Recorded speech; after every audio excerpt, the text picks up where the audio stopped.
Netflix y fait des expériences sur Decentraland, Nier Protocol qui révèle avoir subi une fuite de données, ou encore le groupe CME qui étend ses produits crypto en Europe.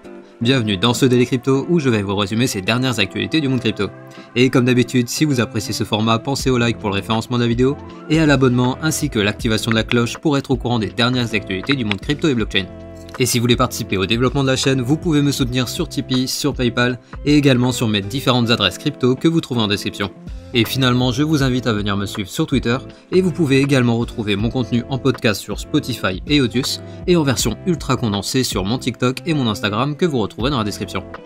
Mais avant de parler des actualités du jour, commençons avec l'état du marché en ce samedi, avec un marché crypto qui est en grande forme aujourd'hui, malgré le fait que le Bitcoin fasse du surplace aux 23 000 $, et les projets qui ont surperformé aujourd'hui sont Quant et le Filecoin avec un plus 14%, et le DCR qui nous fait carrément un plus 57%.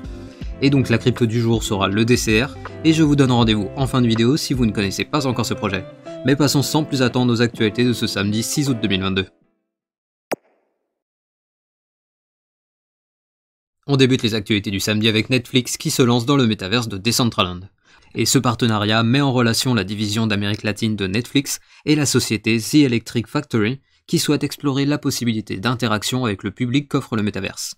En effet, en plus de faire la promotion du film The Gray Man avec Chris Evans et Ryan Gosling, la société est en train de tester un nouveau concept sur Decentraland qui consiste à recréer l'ambiance du film dans le métaverse avec un labyrinthe que les utilisateurs doivent traverser en répondant à des questions sur le film.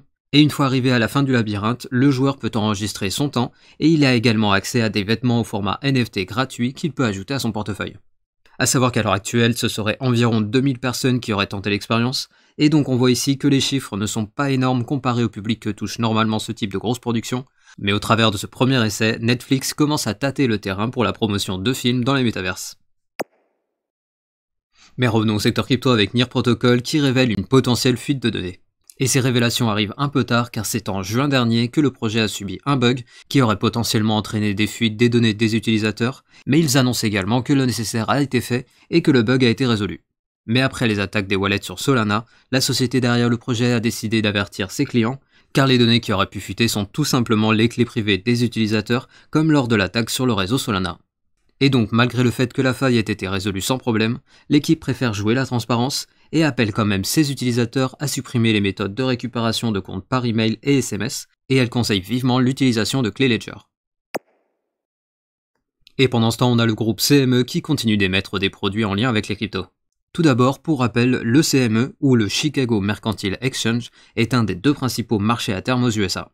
Et ce groupe est déjà un grand habitué du secteur crypto, car en décembre 2017, ils ont proposé les premiers contrats à terme sur Bitcoin, qui ont rapidement été adoptés par les institutionnels, et en décembre 2020, ils ont étendu leur service avec des contrats à terme sur l'Ethereum. Et aujourd'hui, ils continuent d'élargir leur offre de produits crypto en déclarant qu'ils vont proposer des contrats à terme sur le BTC et l'ETH qui seront adossés à l'euro dans le but de proposer leurs produits aux institutionnels européens. Et donc, malgré la période compliquée que traversent les cryptos, on voit que les acteurs financiers traditionnels restent très confiants sur l'avenir de ce secteur en élargissant leur gamme de produits. Et on finit les actualités du samedi avec le flash du jour. Tout d'abord, malgré l'attaque des wallets en lien avec Slope sur Solana, le prix du sol ne s'est pas effondré et les baleines conservent toujours leur position. Ensuite, en Inde, on a la plateforme d'échange Wazirex, une des plus grosses du pays, qui a eu ses comptes gelés par les autorités financières pour des soupçons de blanchiment d'argent, et le truc c'est que pour masquer certaines irrégularités, il déclarait avoir été racheté par Binance, mais finalement Binance a déclaré qu'elle n'avait jamais finalisé cette acquisition. Parlons maintenant de la crypto du jour qui est le DCR, le token de la blockchain Decred. Et tout d'abord, le token est actuellement en 77e position sur CoinMarketCap avec une capitalisation de 615 millions de dollars. Et Decred, c'est quoi? Eh bien, il s'agit d'un projet connu comme étant un des concurrents de Bitcoin qui ambitionne de résoudre des problématiques rencontrées sur le réseau du roi des cryptos. A savoir que les créateurs de ce projet sont des early adopters de Bitcoin et ils ont même participé à son développement. Mais le truc c'est que les fondateurs de Decred reprochaient plusieurs choses à Bitcoin, et tout d'abord ils reprochaient que la centralisation était de plus en plus importante au niveau du minage en raison du coût du minage qui augmente avec le temps, rendant ainsi impossible la sécurisation du réseau par monsieur et madame tout le monde. Et ensuite ils reprochaient que lorsque les participants du réseau sont divisés sur une mise à jour, cela peut entraîner un fork de la blockchain comme avec le Bitcoin Cash par exemple. Et donc pour répondre à ces problématiques, les équipes ont lancé leur projet en 2016, qui est une blockchain fonctionnant à la fois sur le Proof of Work mais également sur le Proof of Stake. Et en gros, pour faire très simple, la première étape de validation d'un bloc fonctionne de la même manière que Bitcoin, c'est-à-dire avec des ordinateurs qui sont en compétition pour résoudre un calcul mathématique. Mais pour que le bloc soit ajouté à la blockchain, c'est là qu'intervient le Proof of Stake, avec les détenteurs du token DCR qui peuvent participer à la validation du bloc. Bref, le but du projet est de concurrencer Bitcoin en proposant une nouvelle approche qui redonne le pouvoir aux petits acteurs. Et bien sûr, il ne s'agit là que d'un résumé express du projet, et donc pour les plus curieux d'entre vous, je vous mets en description une vidéo complète qu'a fait le youtubeur Crypto pour tous. Ainsi se finit le Daily Crypto du samedi. Et je vous invite à venir me suivre sur mon Twitter que vous trouvez en description. Et je vous rappelle également que vous pouvez retrouver mon contenu en version podcast et en ultra condensé sur les différentes plateformes que vous trouverez dans la description. Et comme d'habitude, pensez au like pour le référencement de la vidéo et à l'abonnement ainsi que l'activation de la cloche pour être notifié dès que je sors une nouvelle vidéo.